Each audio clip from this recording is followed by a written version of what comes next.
PhilmReels Top 10 of 2025. Oh yeah. So excited to get to this top 10. It's been a hot minute. It's the same old story every year. Philip just can't make videos during the year. But here we go. We gotta hold on to the promise of getting that top 10 to you guys. Without further ado, here is number 10. Wake Up, Dead Man. A Knives Out mystery. Okay. Let me tell you, I did not expect Rian Johnson to write one of the best faith-filled characters that I've seen on the silver screen in decades. I love the conversations that are had in this movie, the monologues that go back and forth between other characters. I love in those monologues the light and the darkness that is used to accentuate the overall mood and symbolism, and it's really good. Like, you can really tell, like, Rian Johnson really worked hard on this as he wrestles with his own faith. And Josh O'Connor is just freaking crushing it, like, as an actor that's come out in the last few years, like, really been on the scene. Like, he is killing every role he's in, and this one is the same as the rest. With all that, like, he's just bringing an immense talent to it, and he's standing toe to toe with, like, so many other, like, household name actors in this movie. I did not expect one of, the better movies talking about faith to come out of this silly murder mystery trilogy. So, anyways, that is my number 10. All right, number 9 comes at One Battle After Another. This stars Leonardo DiCaprio, Sean Penn, Benicio del Toro, real Benicio del Toro year. And this movie is a really long movie, but I didn't really feel it. Except for, like, a little bit in the first act. After that, it just goes and goes and goes. It's got incredible chase scenes. It's really funny.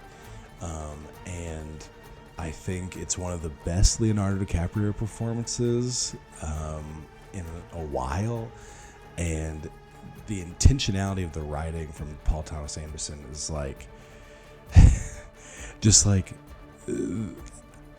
without spoiling things, like, it's, you see all of the people of color throughout this movie fighting the revolution, keep going, and then you just see Leo, one of our protagonists, just, like, totally failing upwards and, like, kind of meandering, not even failing upwards, just, like, maybe it's a little failing upwards, but, like, he's just, like, meandering through this plot.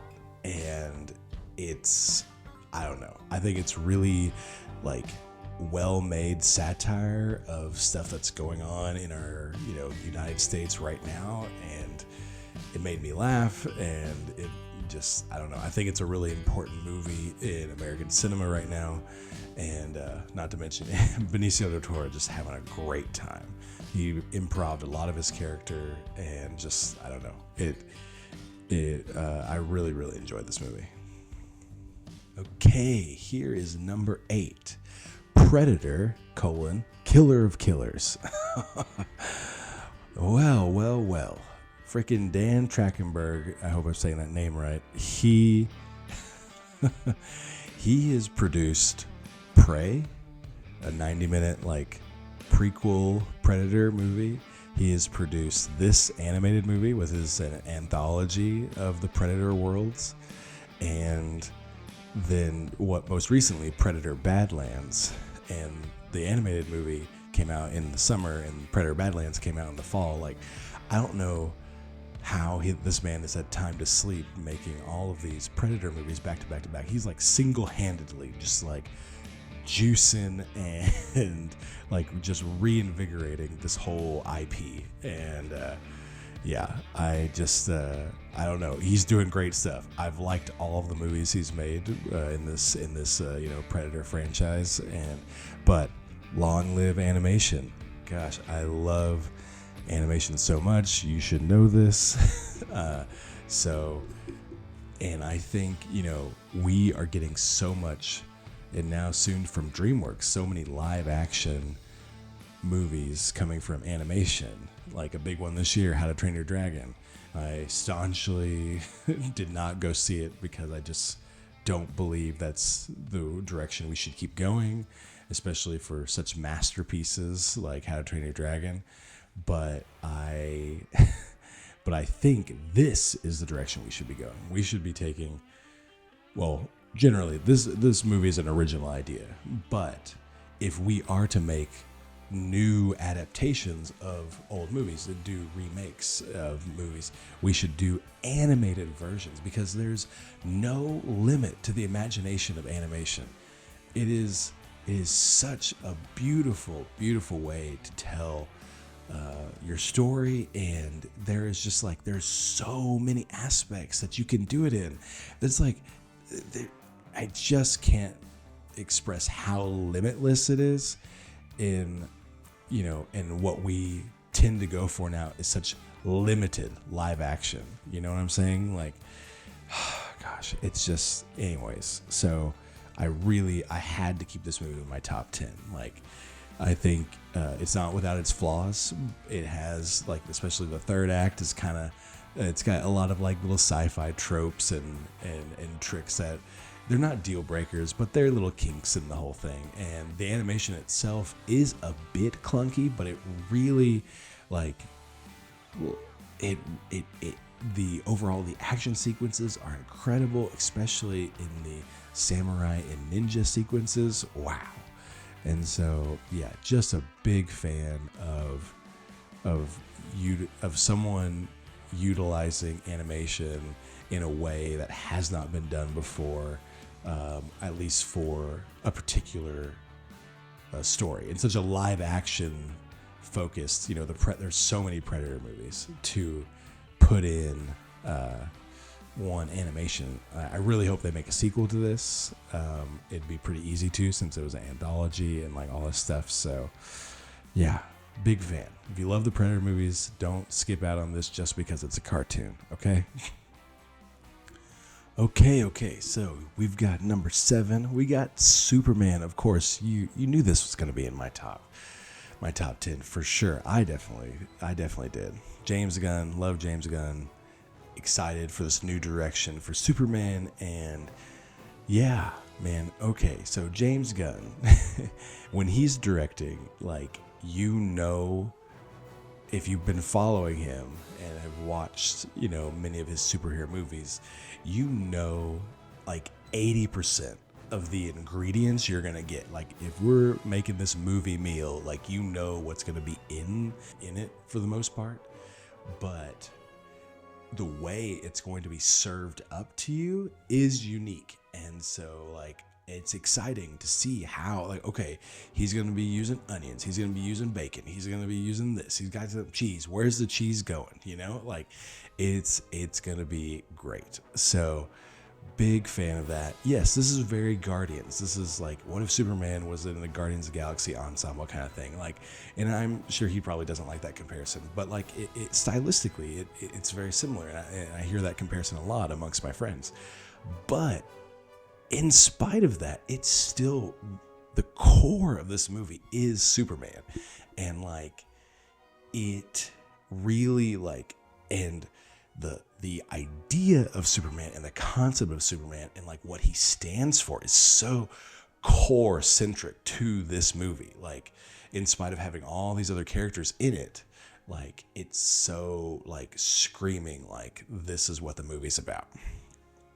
And so, yeah, like, big fan of this movie. I've listened to the score a lot. Like, it's so hopeful, which is a big contrast to the Zack Snyder versions of Superman. Like, I love Cavill, and he was a great Superman, but like, those movies, again, desaturated down, and like, it just, he's hopeful, but it's so muted and so like toned down that it's just such a night and day difference, And so glad we got this. And it's funny. It's got great action sequences. Brings to light a lot of the new characters. I love all the cast. You got Mr. Terrific, you got Hot Girl, you got Guy Gardner, Metamorpho. Like, excited to see where those characters go too. Like, I think they're all very well cast. And but yeah, and I also, like, in preparation for this movie, I binged a lot of I had not seen the Christopher Reeve Supermans. I know, I'm here now. I'm saying I've watched them. Like, don't throw me out yet. But, like, I haven't watched them before, and really, really loved, the first two of those movies. And it's like Christopher Reeve did such a good job, and I think David in this movie did this. I think Christopher Reeve did better at the duality, but I think since Christopher Reeve, there's been a lot of Superman people cast as Superman, and I think David's done the best job since Christopher Reeve. So I mean, that's a big compliment. And but without a doubt, this is the best Lex Luthor we've had on screen. Like, the most competent, the most believable, like, as a bad guy. And why is this guy a threat? Like, as far as live action goes, I think I could talk about animated movies a lot. Like, there's been really great animated portrayals of Lex Luthor, but I don't think in the movies they've ever really gotten him right, like, where he's felt competent and menacing and like an equal, like, rival, and yeah. What else? It's also probably my favorite, like, Lois and Clark relationship. I think it's real and honest, and it's beautiful, and it's not like, like, the honesty in it is great. I know a lot of people probably will touch back to the Christopher Reeve and his Lois, like, their relationship, but she's just written a little crazy for me. but they still did a good job. But I like this one a little bit more. So super excited to see where this James Gunn guides the rest of this new launch of the DCEU, or the DCU, sorry. And Superman was great. Really, like, if you didn't see it in theaters, you gotta go see the next one in theaters. They're gonna make, like, at least 4 more of these. Okay, number 6. We're almost at the top 5. Here we go. This is a big one. The Naked Gun with Liam Neeson and Pamela Anderson. Oh my gosh. Freaking Akiva Schaffer, like, from Lonely Island, just absolutely crushes this remake, or I don't know what you want to call it, remake, reboot, whatever, of freaking Leslie Nielsen, his Naked Gun trilogy. And man, those are hysterical. Those are really funny. And, there's some things that haven't aged well overall, but, I think they're still so hilarious. Like, I rewatched a lot of them this year just to, like, prep for the humor. But, like, I have gone back and actively looked at the last, at least 5 years, if not more, like, comedies that I've seen in theaters, and by a mile, this movie made me laugh out loud so much, so consistently through the entirety of the movie. This was such a fun movie-going experience. I brought, like, 12 friends. Like, there was, like, 12 of us, and we, like, all went out, and we just laughed and laughed and laughed. And, oh, man, it was, like, the way it goes, like, just the silliness of it, but also, like, the smart, like, quick wit of it. And, like, there's just so many great things. I went to see this movie a second time in theaters, like, a couple weeks later. Still laughed out loud. And like, gosh, Liam Neeson did a great job. I know a lot of people were questioning his choice for the role, but now, and forever, you have to have an L in name. You got Leslie Nielsen, and now you've got Liam Neeson. So, forever, if you make a movie in the Naked Gun franchise, you got to have the star have an LN name. Anyways, this was hilarious. If you didn't go see it and you like to laugh, you like comedies, you can go a little silly with your comedy, then you got to check this out. Also, props to Pamela Anderson, like kind of coming out of the woodworks and doing like a really good job being super silly and being just very fun. Okay, number 5.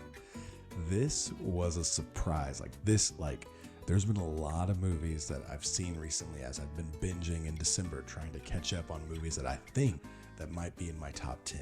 And this one really caught me off guard. I saw a lot of people like overhyping it, like just talking about this movie like it's the best thing they've ever seen, using the words masterpiece. But this movie, I started watching it and it just crashed like a freight train through my top 10 all the way to the top 5. And that was crazy to me. It's Frankenstein by Guillermo del Toro. It's on Netflix right now. Man, I'm telling you, the first 10 minutes of this movie are the best opening 10 minutes of any movie I've seen this year. Like, totally hooked me immediately. Like, it had the horror, it had the action, it had the narrative, like hook, line, and sinker. Like, I loved it. Like, I don't know if anyone else was feeling that way. I haven't got the chance to talk about this a lot with people yet, but man, so good. So good. Guillermo's been cooking with the last few of his movies. Like, he made Pinocchio a few years ago, which is a big stop motion animation fan. And he's done Nightmare Alley, which is pretty good. And I don't know, I just need, like, with Pinocchio and with Frankenstein, like, I need Guillermo to continue taking like notable, like, pre-existing stories and giving his flavor to them. Like, I mean, you do what you want, Guillermo, but like these two movies, really love what you did with them. This is the highest rated Guillermo movie I put in like my stars list, like 4.5 stars out of 5. Like, a lot of his movies are like in the 3s for me. Just like, he and I just have different flavors of what we like, and like, but he is really striking a chord with me, like just emotionally, and like the narratives are like just, there's a depth that I'm connecting to more than his earlier work. Yeah, the score was great. The acting was really good. And it's got a lot of actors that I'm like not crazy about or just not familiar with. And just because I don't dive into horror a lot. But Oscar Isaac is incredible. I really need him to be a household name by now. Like, he's really good in this. Christoph Waltz has a good role in this. And so, yeah, like, just very, very stellar, adaptation of Frankenstein. Guillermo like just does such a great honoring of Frankenstein, and like, but he also like, if you can't tell in all of his work, if you're unfamiliar, he really does a lot of father son. Like, he does that dynamic, like the troubled, complicated, trauma but love, like, relationship between fathers and sons, and it's just so palpable in like these kind of in these last couple movies. And yeah. If I had a nickel for every time Guillermo del Toro made a movie about a father of a non-human creature that guy created, and the troubled relationship with that, I'd have 2 nickels, which isn't a lot, but it's kind of interesting that it happened twice. So I need a third movie in that trilogy. Just a trigger warning: if you go watch that movie, there's a lot of CGI wolves that get killed in the scene, and it's very gruesome. It's like the most gruesome part of the movie. And so just be warned, when a wolf fight goes down, just like cover your eyes and mute it or skip it. So yeah, it's a rough scene even for me. And so yeah. Okay, number four, everyone. All right, it is Friendship with Tim Robinson and Paul Rudd. Kate Mara is also in this. Man, this movie, just be warned, this movie's not for everyone. You have to understand what kind of movie you're getting into.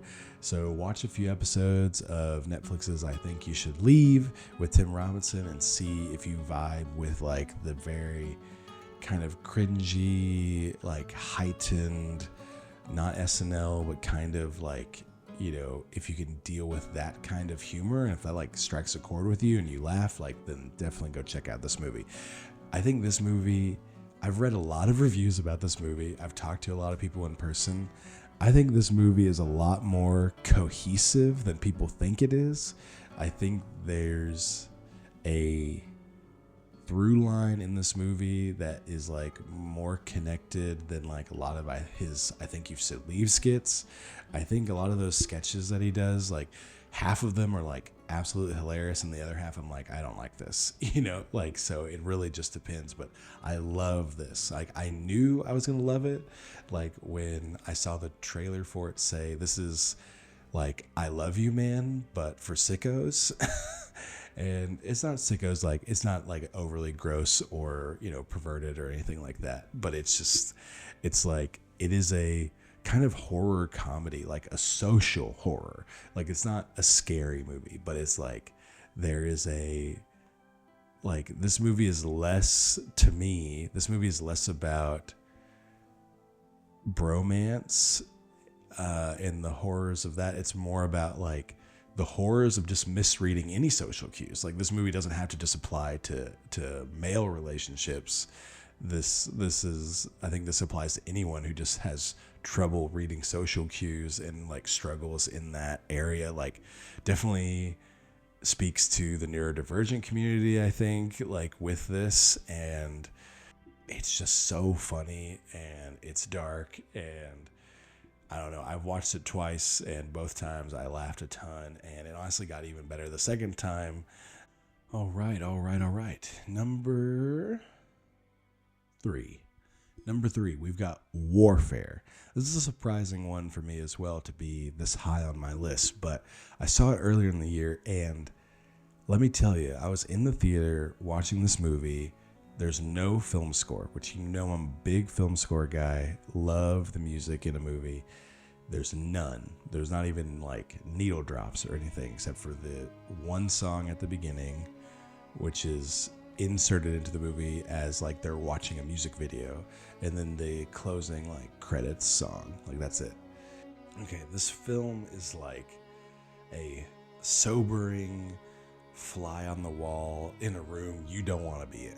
This is just kind of like a window into one operation inside the Battle of Ramadi, and it's discussed as like one of the bloodiest battles alongside Fallujah, like, and just like, I don't want to get into the politics of all of the war and like all that stuff, but like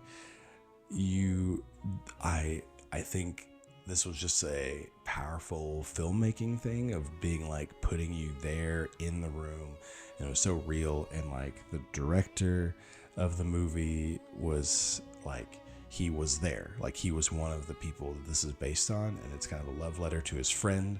And like what I love about this movie, which you don't find in a lot of military movies, I feel like, is like such an intensity to authenticity. Like, there's several people still alive from this mission, and they all like were contacted and coordinated, like, and corroborated like all the scenes. Like, there's no shot in this movie that's like, yep, that did not happen. Like, they're all like, yes, that did happen. This happened. I can 2 to 3 people per scene can tell you, yep, I was there for this. That's what it looked like. That's what it sounded like. That's what it felt like. And I know like some people might say like there wasn't enough narrative, like heart in it, and I just disagree. It's just different than what we normally expect. Like, this isn't American Sniper or Lone Survivor or like stuff like that where you're like, it's really about like one person, and there's like an extra story, and it's like this almost like unbelievable story, and like also like this is a very real story. This is very like, and it's an ensemble. There's a lot of people. Yeah, this movie made my whole body physically tense, and I haven't felt that in a movie since Whiplash, which, you know, say what you will about the two different genres of movies, but like since Whiplash with Miles Teller and J.K. Simmons, like I've never like fully just been like tensing up in a theater. Like I just couldn't, like it made my like muscles hurt.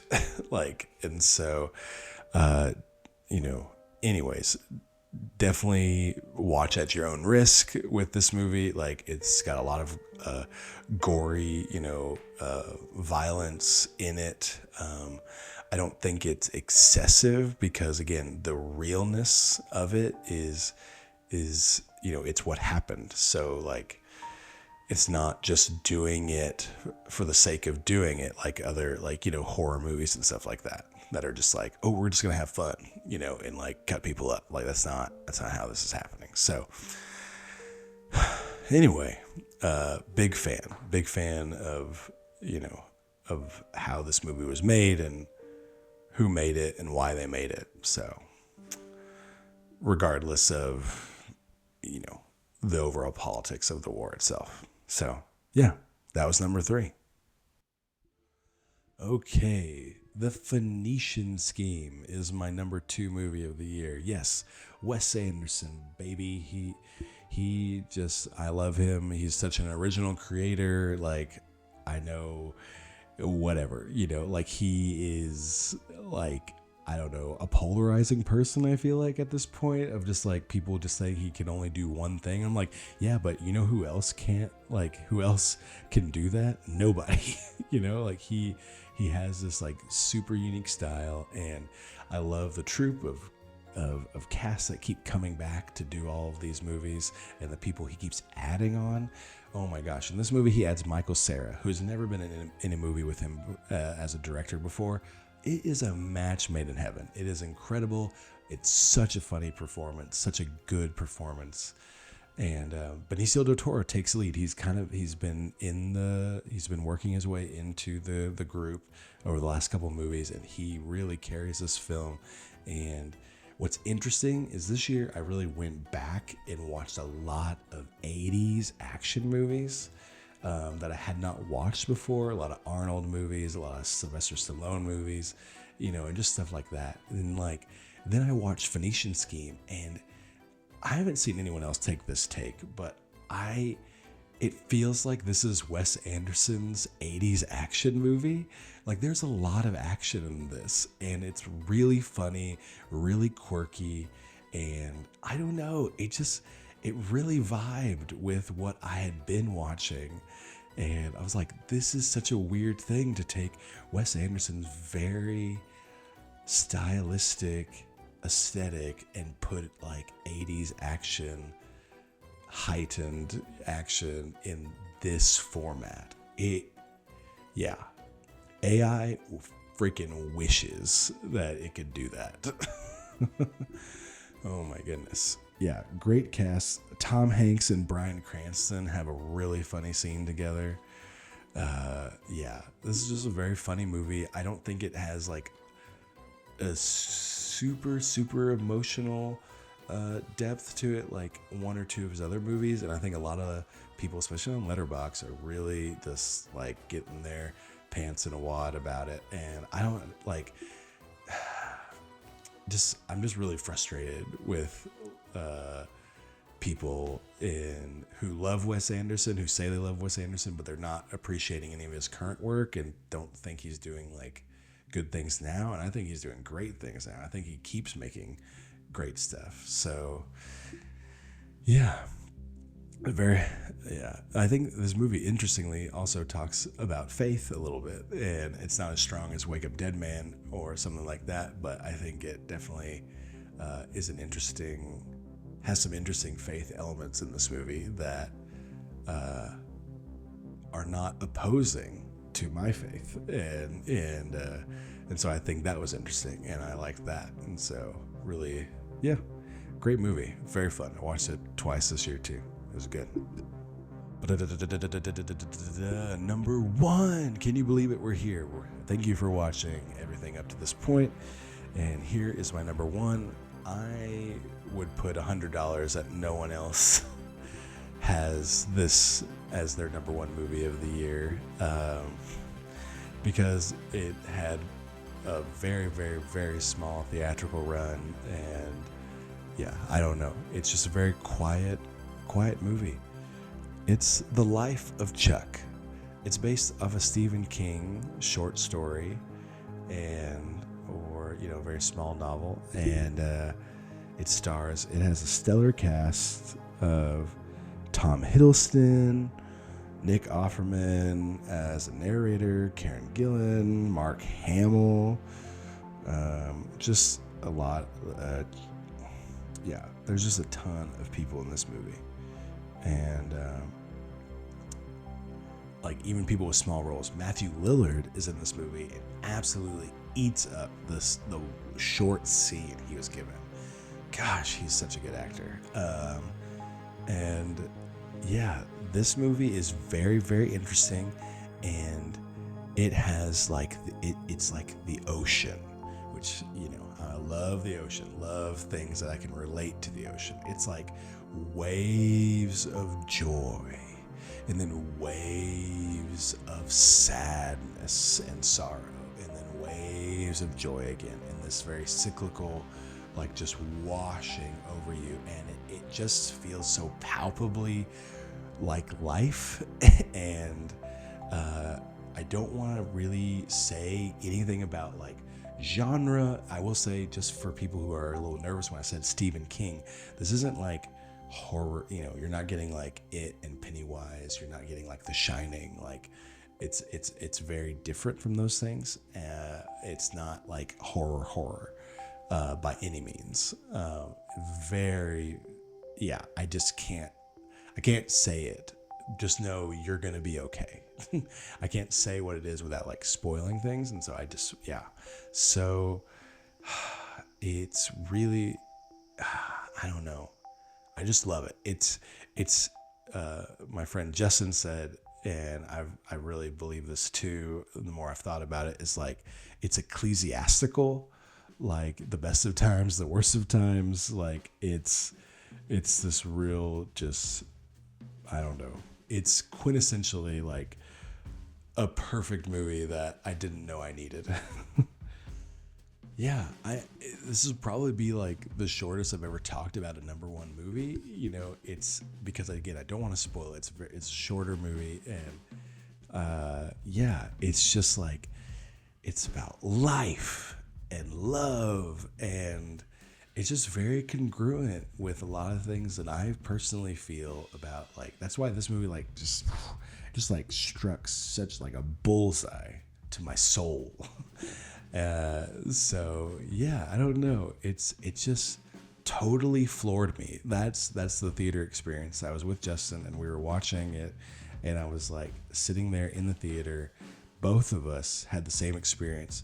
I almost never stay for the credits unless I know there's a credit scene, but we just sat there, and I was I physically couldn't move,